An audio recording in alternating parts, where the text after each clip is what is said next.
The morning of August 24th, 79 AD, begins like any other in Pompeii. The sun rises over the Bay of Naples, painting the sky in shades of amber and rose. In the street of abundance, a baker named Marcus pulls hot loaves from his brick oven, their crusts crackling in the cool morning air. The smell of fresh bread drifts through narrow streets, still dark with shadow. At the public fountain near the Forum, a slave girl fills clay amphorae with water. She balances one on her shoulder, careful not to spill. Her mistress will be angry if she returns late. The stone beneath her feet is worn smooth by 1,000 years of footsteps. Above the city, Mount Vesuvius rises into a cloudless sky. Its slopes are green with vineyards. Shepherds graze their flocks on its lower reaches. The mountain has been quiet for as long as anyone can remember. Some say it is not a mountain at all, but merely a hill. Others claim it was once a volcano, in ancient times, before memory. Marcus does not look at the mountain as he works. He thinks of his daughter's wedding next month. He thinks of the grain shipment arriving from Egypt. He thinks of the coins hidden beneath his floor, saved over 20 years of labor. He does not think about death. By nightfall, Pompeii will be gone. Pompeii in the summer of 79 AD is a thriving Roman city of perhaps 12,000 souls. It sits on the fertile slopes of Campania, less than a mile from the sea. The city has grown wealthy on wine, olive oil, and the fish sauce called garum that Romans prize above gold. The streets are paved with blocks of volcanic stone. Stepping stones rise above the roadway, allowing pedestrians to cross without wading through mud and waste. Cartwheels have worn deep grooves into the pavement over generations.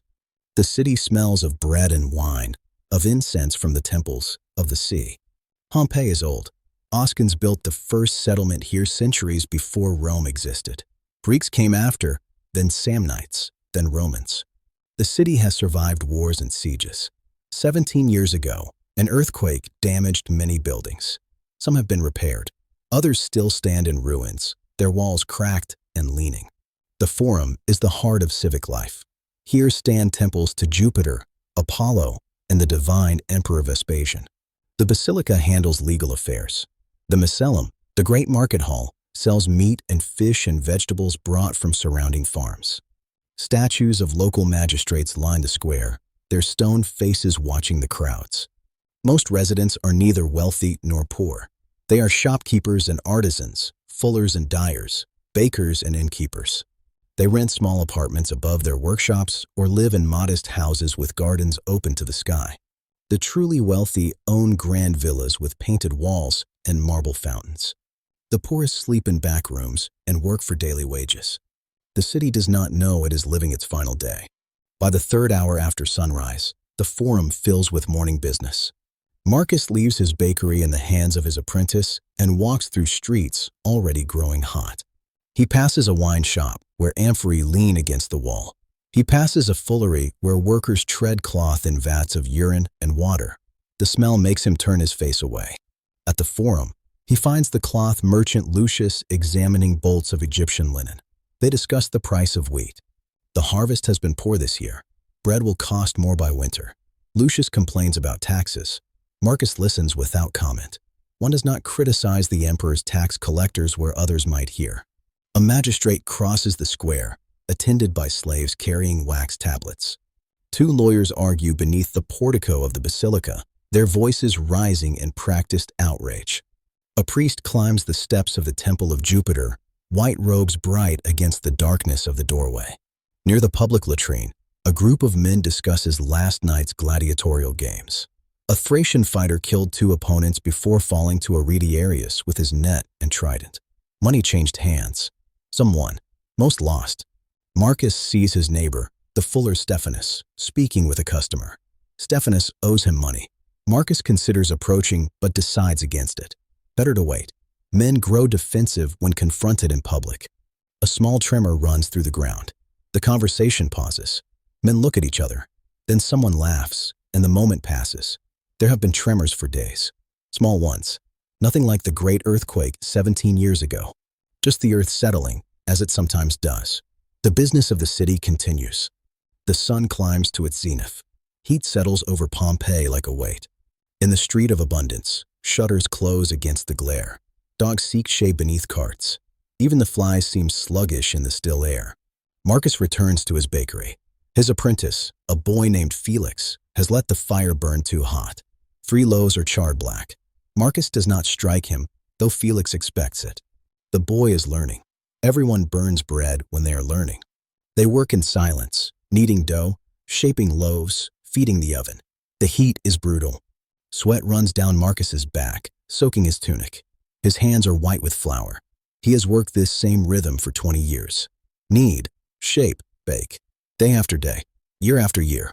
Through the doorway, he watches people pass. A woman carries a basket of figs. 2 slaves bear a litter, its curtains drawn against the heat. A dog fights with another dog over something dead in the gutter. Children play a game with marked stones, their voices high and sharp. Marcus thinks again of his daughter Julia.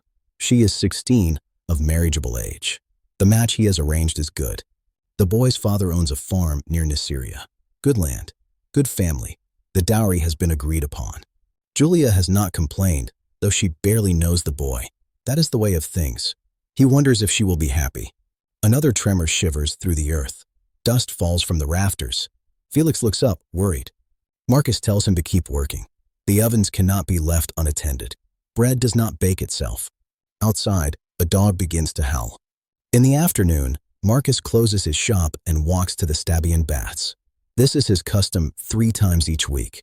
A man must care for his body as well as his business. He pays his coin to the attendant and moves through the changing room. To the tepidarium, the warm room. Steam rises from heated pools. Naked men sit on stone benches, scraping oil and sweat from their skin with bronze strigils. Conversation echoes off the vaulted ceiling. Marcus recognizes most of the men here. There is Pompeii, who sells wine. There is Halconius, whose family built the theater. There is Numerius, who owns 3 ships that trade with Alexandria. These are men of substance, men who matter in Pompeii. They talk of business and politics. Pompeii complains about a shipment of wine that arrived sour. Halconius mentions that his son will stand for Edile next year. Numerius speaks of pirates near Crete and the cost of hiring armed guards for his ships. Someone mentions the tremors. They have been happening for days now. Small ones, barely worth notice, but more frequent than usual. Pompeii laughs. The earth is restless, he says. It happens every few years. Remember the earthquake when we were young? That was something to fear. These little shakes are nothing. The others agree. They have lived here all their lives. They know the rhythms of this place. The tremors will pass. They always do. But Marcus notices that the water in the pool is rippling, though no one has entered it. He watches the ripples spread in concentric circles, then fade. He says nothing. In the caldarium, the hot room, men sweat and talk and laugh. Life continues. Pompeii endures. Evening comes gently to Pompeii. The heat breaks. A breeze rises from the bay, carrying the smell of salt and seaweed. Marcus walks home through streets growing dark with shadow. Oil lamps flicker in doorways. Voices drift from open windows. His house is small but respectable. 5 rooms arranged around an atrium open to the sky. A small garden with a fountain. Painted walls showing scenes of gods and heroes. His wife Antonia has prepared the evening meal. Bread, cheese, olives, a little fish. They eat in the triclinium, reclining on couches as proper Romans do, even in modest households. Julia, their daughter, picks at her food. She has been quiet all day. Marcus asks if she is unwell. She shakes her head. Her mother touches her hand and says nothing. Women understand things that men do not. After dinner, Marcus sits in the atrium and watches the sky darken. Stars appear one by one. The air grows cool. This is his favorite time of day. The work is done. The house is quiet. Tomorrow will bring its own concerns. Tonight, there is peace. He thinks of his father, who was also a baker. He thinks of his grandfather, who came to Pompeii from Capua when the city was smaller and rougher. 3 generations in this city. 3 generations of bread and work and life. He wonders if his grandson will also be a baker. Julia appears in the doorway. She asks if she may speak with him. He gestures for her to sit. She asks about her wedding. She asks about the boy she will marry. She asks if her father thinks she will be happy. Marcus does not know how to answer. Night settles over Pompeii. Most of the city sleeps. A few taverns remain open. their doorways spilling light and laughter into the streets. Guards walk the walls. Dogs bark at shadows.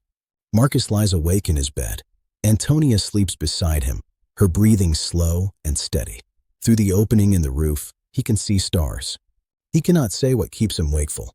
A restlessness, a feeling he cannot name. Another tremor runs through the earth, stronger than the others. Antonia wakes and asks what is happening. Marcus tells her to sleep. It is nothing, just the earth moving, as it sometimes does. But he does not believe his own words. In other houses, other people also lie awake. Some notice that their dogs are behaving strangely, whining and scratching at doors. Some notice that the birds have stopped singing. Some notice that the well water has grown warm and foul-smelling. Most notice nothing. They sleep as they always sleep. They dream as they always dream. Tomorrow they will rise and continue their lives. They will bake bread and sell wine and argue over prices. They will marry and divorce and scheme for advantage. They will live as humans have always lived. They do not know that Vesuvius is waking. Deep beneath the mountain, magma is rising through chambers of rock. Pressure is building. Gases are expanding. The mountain has been dormant for 1,000 years. The Romans do not even have a word for volcano. They do not understand what is about to happen. In 12 hours, the eruption will begin. In 24 hours, Pompeii will be buried beneath 20 feet of ash and pumice. Marcus turns in his bed and finally sleeps. The next morning, August 24th, around 1 o'clock in the afternoon, Mount Vesuvius explodes. The eruption is unlike anything the Romans have ever witnessed. A column of superheated gas and ash rises 15 miles into the sky. Pumice begins to fall on Pompeii like deadly rain. Each stone is light, but there are millions of them. Roofs collapse. People flee through the streets, holding pillows over their heads for protection. Some escape. Many do not. Marcus tries to gather his family. The city is in chaos. Ash falls thick as snow. The sky goes dark. People are screaming. Buildings are collapsing. He loses sight of Julia in the crowd. He calls her name. He cannot hear his own voice over the roar of the mountain. By nightfall, Pompeii is buried. By dawn, the city no longer exists. Marcus, Antonia, Julia, Lucius the cloth merchant, Stephanus the fuller, Papidius who complained about wine, Felix the apprentice who burned the bread, all of them gone. 2,000 people dead in Pompeii, another 1,000 in nearby Herculaneum. Entire families erased in a single day. The mountain buries them in ash and pumice, preserving them perfectly. Their bodies, their homes, their final moments frozen in time. For 1,700 years, they will lie beneath the earth, forgotten. When archaeologists finally excavate Pompeii in the 18th century, they will find the city exactly as it was on that August morning. The bread still in the ovens, the wine still in the amphory, the bodies still in the positions they fell. Marcus never saw his daughter married. Pompeii never saw another sunrise. The city that thought the mountain was merely a hill learned, in fire and ash, what it means to forget.